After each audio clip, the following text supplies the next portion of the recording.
Ah, Limsa Lominsa. You will never find a more fabulous hive of cat girls and ERP. Now, Final Fantasy XIV wasn't always this waifu paradise that many of us have come to know and love. Many of us have heard the tale of the 1.0 version, or perhaps even lived through it. It was wrought with horrible design decisions, a bad and clunky UI, slow combat and progression, and worst of all, you couldn't even jump. But what some of you might not know is that Final Fantasy XIV 1.0 was not Square Enix's first foray into the MMO space. A long time ago, on a console far, far away, was Final Fantasy XI, the precursor to Final Fantasy XIV. Ladies and gentlemen, cat girls and bun boys, I am a goth elf, and today I'm here to tell you the story of Final Fantasy XI, the predecessor to the Final Fantasy XIV you know and love today. Let's begin. Final Fantasy XI began its life back in May of 2002, originally released for the PlayStation 2. Wait, that can't be right. An MMO on a console? In 2002? Yes, ladies and gentlemen, that is correct. Originally, Final Fantasy XI was released in Japan for the PlayStation 2, but later that same year it would get a release on Windows. On top of this, players on PlayStation and PC played together on the same servers.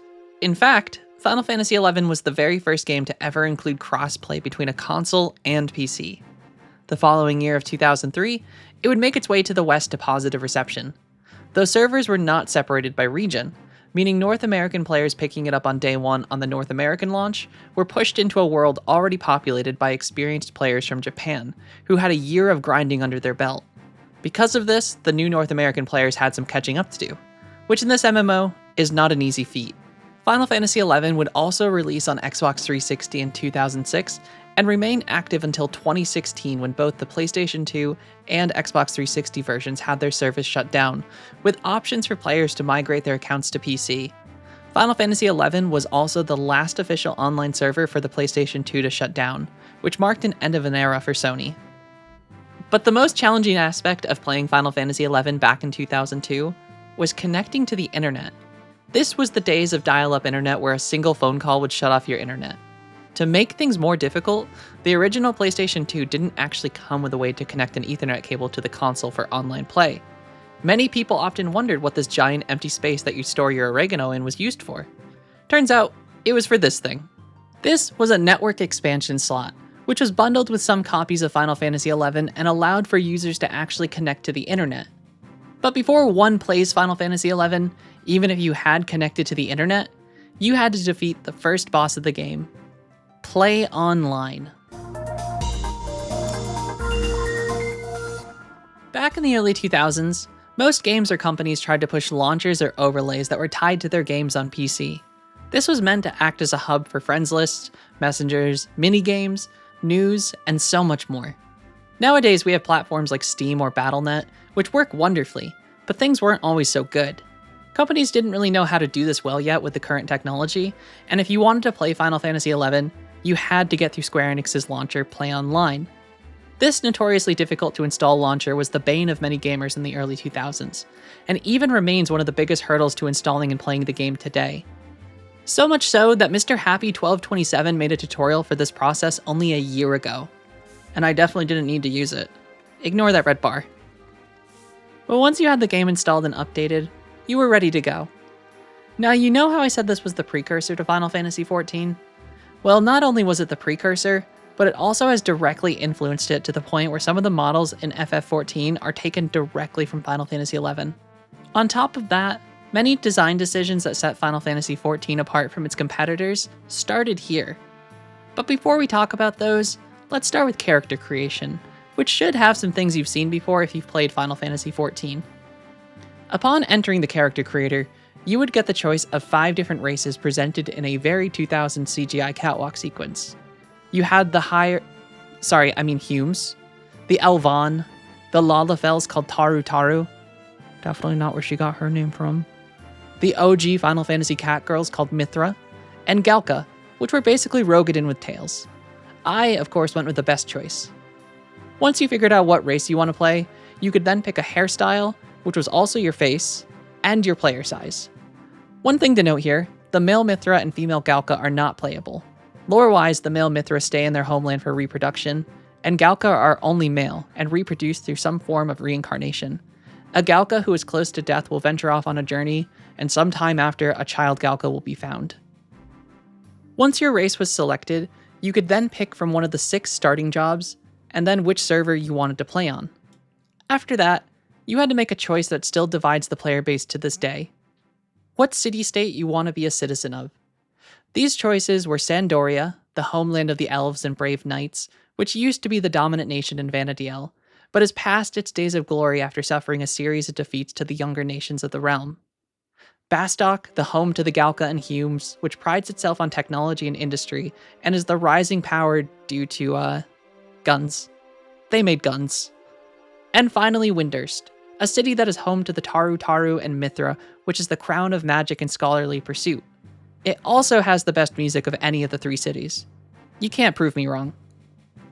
The original story of the game sees you, the adventurer, working your way through missions for your chosen city-state, as you eventually discover an evil enemy of the world has made a shadowy return in an attempt to enact the destruction he so craves. That man is none other than the aptly named Shadow Lord. Once you learn of this threat, you work to unite the 3 nations of Sandoria, Windurst, and Bastok together in an effort to defeat this shared foe. But these 3 nations share little love for each other, which leads you down a path filled with more political challenges. As well as time went on, there would be a continuation of the story through expansions in which there's 5 major expansions. These being Rise of the Zillart, Chains of Promathia, Treasures of Aht-Urgan, Wings of the Goddess, and Seekers of Adolin. Adulin? Nobody knows. On top of the expansions, Final Fantasy XI also received a multitude of add-ons and additional content over its 20+ years of life, and it continues to be updated to this day. But outside of the fantastic expansions, Final Fantasy XI also features a multitude of classes, and many of these will be familiar to the Final Fantasy XIV players. These jobs are Warrior, Monk, White Mage, Black Mage, Red Mage, Thief, Paladin, Dark Knight, Beastmaster, Bard, Ranger, Samurai, Ninja, Dragoon, Summoner, Blue Mage, Corsair, Puppet Master, Dancer, Scholar, Geomancer, and finally, Rune Fencer. Though many of these jobs exist outside of just Final Fantasy XI and XIV in other single-player Final Fantasy titles, these were still a very large influence on the jobs we have in Final Fantasy XIV today. Many of these share the same roles they do in Final Fantasy XIV, but 11 introduced a feature that makes roles not as rigid as they are in Final Fantasy XIV. This feature is known as support jobs, which allows for a player to select a second class which is set to half the level of the main job, assuming it is leveled up to meet that requirement. This has led to some interesting combos over the years and allows for roles to be more versatile than their Final Fantasy XIV counterparts. For instance, a tank could use a job with healing spells such as White Mage, a healer could use a job with more defensive capabilities such as Warrior, and a DPS could use a job that allows for dual wielding. Though every combo isn't optimal, it allows for more flexibility in builds than in Final Fantasy XIV. Another important feature that separates Final Fantasy XIV apart from many of its competitors is the ability to play any job on a single character. Unlike some of the other games in the MMO space like World of Warcraft, Guild Wars, or Elder Scrolls Online, you don't need to make a new character every time you want to play a different class. You simply just need to swap your weapon, which is what dictates your job. And guess what game did this before Final Fantasy XIV? That's right, Final Fantasy XI. Though Final Fantasy XI does not dictate classes based on weapons, as each job has access to a multitude of weapon types, instead you just need to speak to certain Moogle NPCs and major settlements to swap your job. Final Fantasy XI also featured many of the same crafting roles that are now a part of Final Fantasy XIV, but they weren't a job like they are in XIV.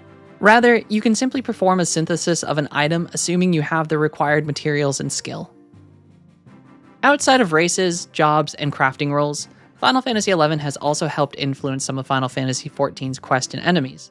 The most obvious one being the current raid series of Echoes of Vana'diel, which is a direct tie-in to Final Fantasy XI, which is set in the world of Vana'diel, and features characters like Prish, who is one of the main characters of the Chains of Promathia expansion. Another example is the Four Lords questline in Stormblood, which is another questline heavily influenced by Final Fantasy XI, filled with references as the four lords are notorious monsters found in Final Fantasy XI, and the character Tenzin is based on a prominent character of the same name who appeared back in the same expansion as Prish. We've also got limited time events that were collaborations between the two titles, with the Maiden of Rhapsody event, which featured the character Iroha from Final Fantasy XI visiting Eorzea. Questlines and events aren't the only influences that Final Fantasy XI has had on 14 though. Many enemy varieties have even had their models reused almost one-to-one, with some slight texture upscales, such as goblins, trolls who are called the Yakhoi in 14, scarabs, crabs, the Mamulja, and so many more. And a lot of this clear influence makes sense, as outside of just being another Final Fantasy title, the former lead developer of Final Fantasy XI, Hiromichi Tanaka, went on to lead the development of Final Fantasy XIV 1.0. During the days of 1.0, you could clearly see the heavy influence Final Fantasy XI had on Final Fantasy XIV, which makes sense, as it was meant to be a spiritual successor to the older MMO. But unfortunately, the changes made to adapt it to a more modern audience did not land well, and it was deemed a critical failure by Square Enix, and Hiromichi was eventually replaced with Yoshi P, who turned the failed MMO around into a realm reborn.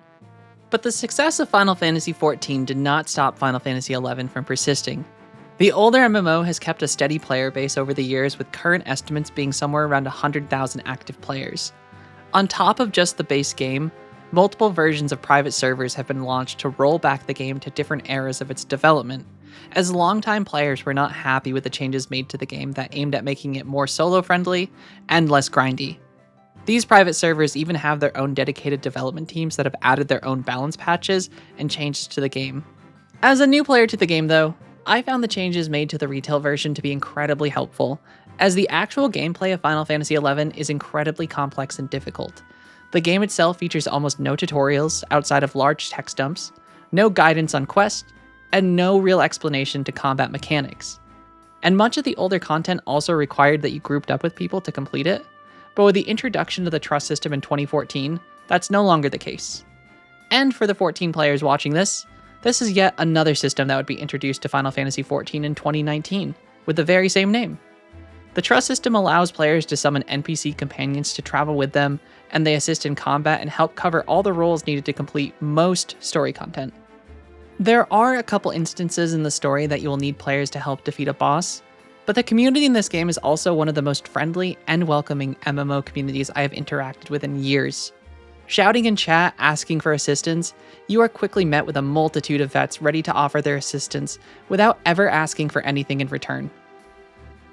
Now, I plan on making a future video on Final Fantasy XI as its own game and how it holds up compared to other more modern MMOs today, but I started working on this video idea months ago, but I found myself constantly being blown away by the complexity and depth of the game that every time I began working on this video, I found myself needing to change it, because my current understanding of the gameplay loop had been completely altered by unlocking new content and progression systems. Even with well over 100 hours in the retail version of Final Fantasy XI, there is still so much more I have yet to experience in terms of story, content, and progression. But I can safely say that without this game, we would not likely have the Final Fantasy XIV that we have today, and despite it being one of the lesser known and lesser played Final Fantasy titles, it is still a fantastic game that I'm excited to play more of. After completing 3 of the major expansions, I found myself enjoying the narrative and cutscenes significantly more than Final Fantasy XIV. And if you are someone who enjoys the story of Final Fantasy games, but missed out on this one due to it being an MMO, then now is an incredible time to hop in and enjoy it, because you can complete the majority of it without ever needing to interact with another player. If you enjoyed this video, consider liking and subscribing for notifications on all my future videos. I as well stream regularly over on Twitch, where we play games like Final Fantasy XI and more. More information can be found in my bio. Thank you for watching.